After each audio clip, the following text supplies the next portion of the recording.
Hello, everyone. Welcome to my hematopathology case collection series. A few disclaimers. These videos are intended for educational purpose only.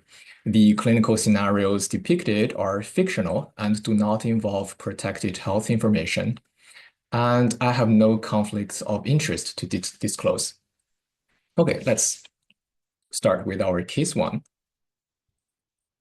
So this is a 40-year-old female patient presented with intermittent severe left side abdominal pain and weight loss for 6 months.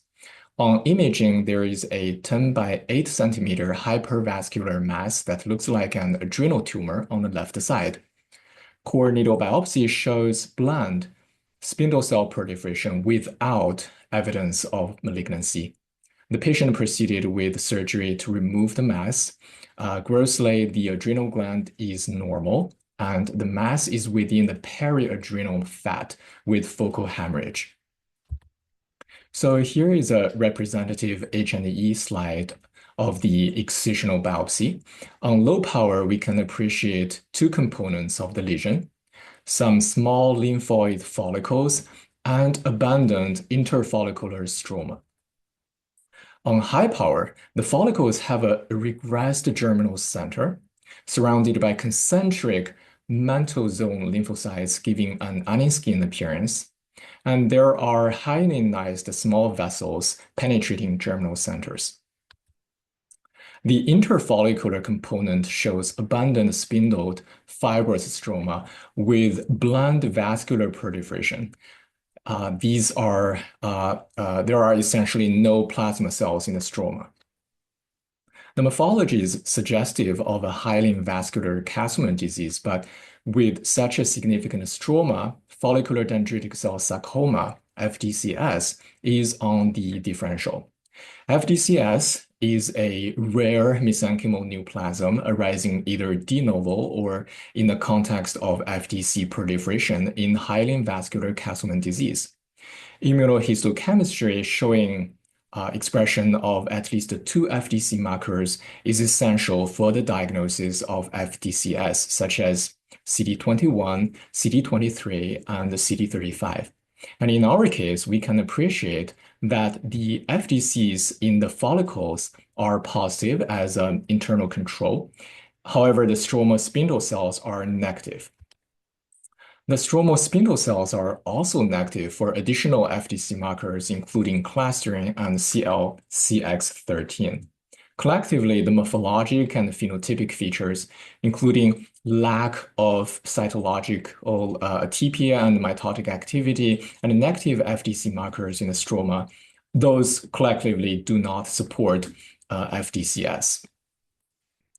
The stroma in our case is positive for endothelial markers such as CD31 and CD34, and cytoplasmic positive for SMA, consistent with vascular proliferation. And in our case, the bland morphology and negative stains for HIV and HHV8 do not support vascular malignancy or benign processes related to subacute or advanced HIV infection.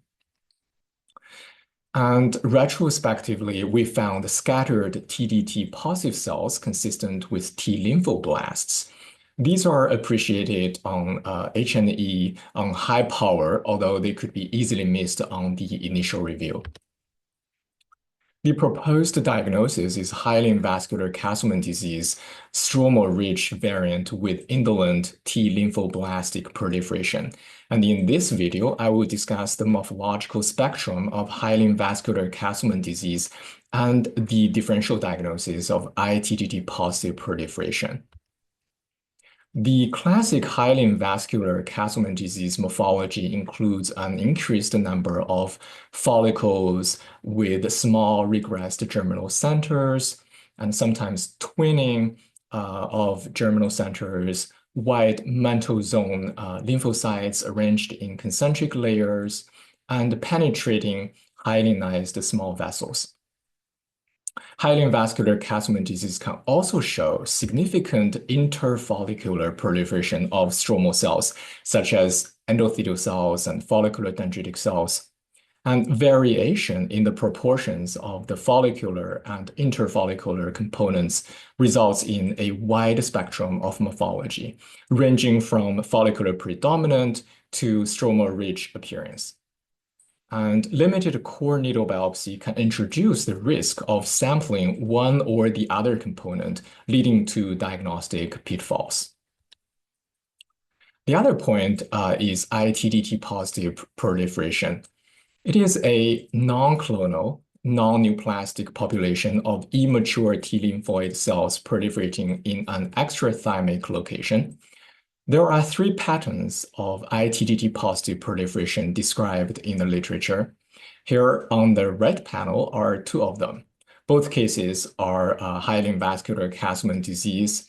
One shows the tumor-like pattern of iTdT positive proliferation, and the other shows tumor infiltrating lymphocyte-like pattern. iTdT proliferation has been shown to be associated with other disease conditions such as hepatocellular carcinoma, autoimmune diseases, and FDCS. The differential diagnoses include ectopic thymus and thymoma, especially in cases presenting with a mediastinal mass. The proliferating cells in those cases are epithelial cells, and cytokeratin stain would help. The main differential diagnosis I'm going to discuss in this video is T lymphoblastic lymphoma, TLBL.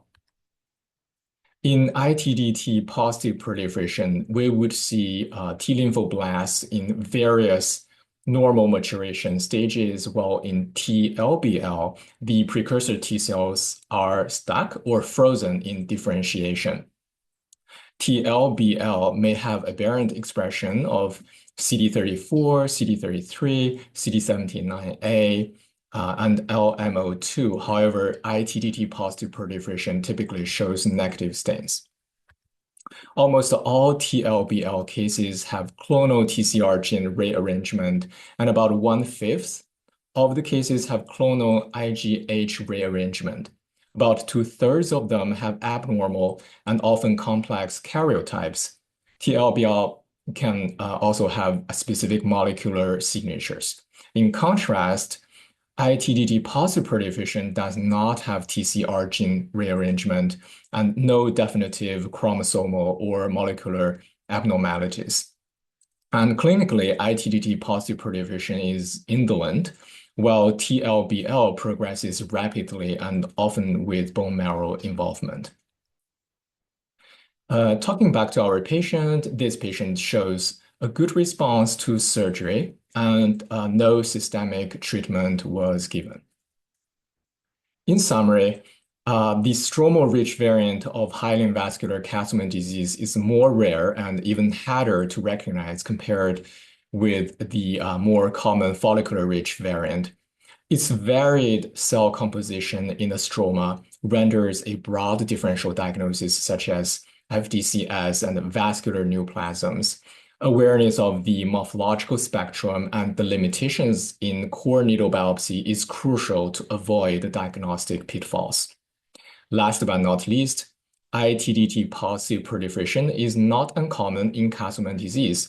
It is a benign process and should be differentiated from TLBL. Thank you very much. I will see you in the next case.